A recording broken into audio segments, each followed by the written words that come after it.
tentunya saudaraku, pekerjaan kita sebagai gereja Tuhan tidak selesai hanya KKR.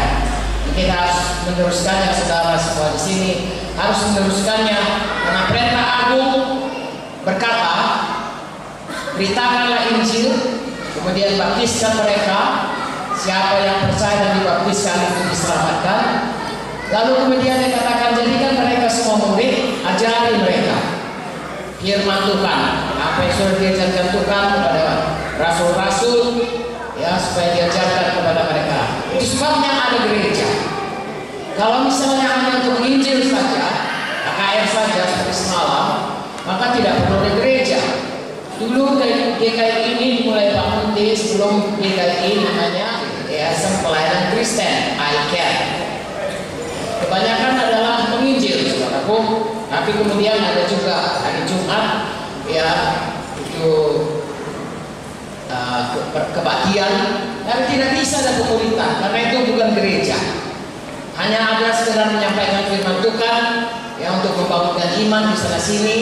Tetapi yang dikatakan dengan gereja, yaitu eklesia, itu orang-orang yang sudah selamat, dipisahkan dari dunia ini, kemudian diajari untuk bisa menjadi murid Tuhan, bahkan menjadi pengantin Kristus. Kalau nanti Yesus datang, siap untuk berangkat bersama dengan Tuhan Yesus.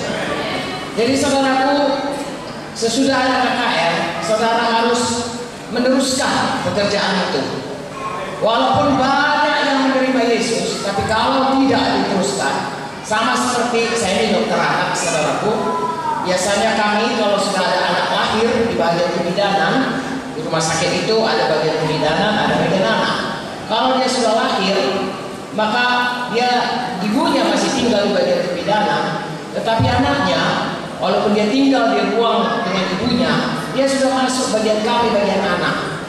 Kami lah yang harus memelihara anak itu, supaya anak itu hidup terus selama di rumah sakit, dan kemudian diajarilah ibunya itu supaya pergi ke posyandu ataupun pergi ke rumah sakit, selalu mengcek anaknya itu supaya anaknya itu bertumbuh dengan baik.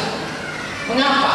Karena bayi-bayi begitu lahir, mereka rentan atau mudah mati. Ya, kematian bayi pada 24 jam pertama itu besar. Ada lagi namanya kematian bayi pada umur seminggu. Ada lagi kematian bayi pada umur sebulan.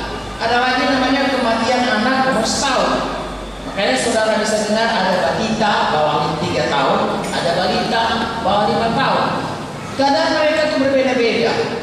Dan orang tua, ya dengan nasihat dari dokternya, perawatnya, harus mengerti bagaimana merawat bayi ini dari mulai dia lahir sampai dia dewasa. Dan kami bagian anak merawat anak-anak atau orang-orang sakit dari mulai dia lahir, ya, kalau dalam kandungan itu masuk bagian kandungan, begitu dia lahir itu masuk bagian kami sampai umur 18 tahun. Dulu saya mau jadi dokter anak, saudaraku, karena 60% penduduk dari Indonesia ini adalah anak-anak 18 tahun, 60%. Saya melihat, saudaraku, itu adalah potensi yang sangat besar bagi manusia. Kalau baik dia pada masa anak-anaknya, seperti kata firman Tuhan, didiklah anakmu pada waktu muda dengan firman pada waktu tua, dia tidak akan menyimpang dari jalan Tuhan. Saya sangat bersyukur, saudaraku, ya, saya bisa masuk dalam bagian dokter anak, waktu itu saya belum selamat. Saya sangat bersyukur.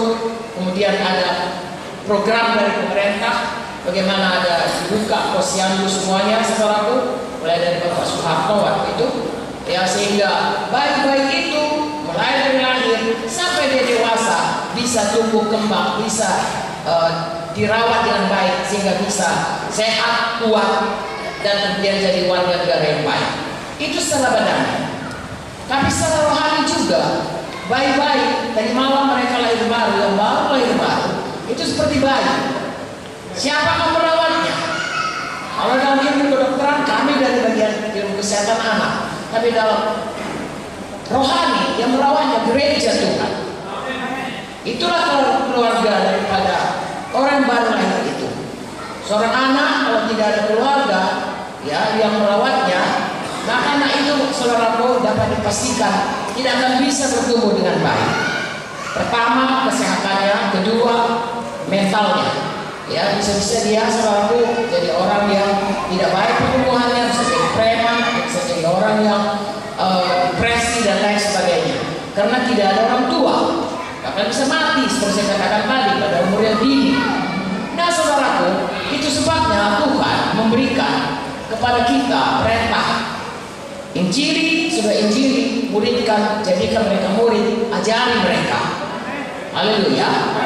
Jadi kita hari ini ada di sini, kita sudah lama lahir baru tentunya, saudaraku, kita ada di sini, melayani saudara pelayan, hamba Tuhan dan lain sebagainya. Ya, sudah lama. Seharusnya kita itu seperti anak-anak secara madani harus bertumbuh menjadi dewasa. Sekali saya pernah bertanya kepada anak-anak Tuhan, pelayan Tuhan di Medan, berapa lamakah menjadikan seorang itu dewasa? Kalau secara madani, tadi saya sudah katakan saudaraku, ya sampai umur 18 tahun. Kalau 18 tahun mulai bisa masuk memilih di pemilu, itu sudah dianggap dewasa. Ya, sudah bisa bawa mengemudi mobil, saudaraku. Sebelum itu belum dilarang, belum bisa mengemudi. Saya tidak tahu sekarang 16 atau 18, tapi waktu zaman kami 18 tahun baru bisa mengemudi. Ya, 18 tahun baru bisa memilih. Itulah dianggap dewasa. Sekitar 18 tahun. Sebelumnya saudaraku masih remaja dan lain sebagainya. Dalam Alkitab dikatakan seseorang itu menjadi dewasa apabila dia berubah menjadi seperti Yesus. Haleluya. Meninggalkan manusia lama, lalu dia hidup dalam manusia baru, di mana dia mengenal jalan Tuhan dengan baik. Inilah dia bedanya anak-anak dengan dewasa. Saya percaya saudaraku, kita yang hadir ini semua kita ingin menjadi dewasa. Saudaraku, Tuhan Yesus itu akan menjemput kita pengantinnya. Tidak ada saudara yang di Sibolga ini memberkati ya pasangan di mana pengantinnya anak-anak. Semua pengantinnya harus dewasa. Kalau anak-anak saudara nikahkan tanpa polisi, saudara. Sekarang ini tidak undang ya. Ya boleh sembarangan kawin, ada umurnya. Ya, itu secara duniawi aja. Tapi firman Tuhan berkata, Tuhan akan menjemput pengantinnya. Sudah tahu dari mulanya Tuhan menentukan bahwasanya pasangan-pasangan yang menikah, Tuhan berikan jodoh yang sepadan. Tentunya saudaraku, Tuhan Yesus juga punya jodoh yang sepadan. Dalam buku Efesus dikatakan pengantin yang tidak bercacat, tidak berkerut, Tuhan kuduskan itu. Jadi kita juga harus menjadi gereja yang berjalan dalam kekudusan dan kebenaran Tuhan, dewasa secara rohani supaya layak menjadi pengantin Kristus.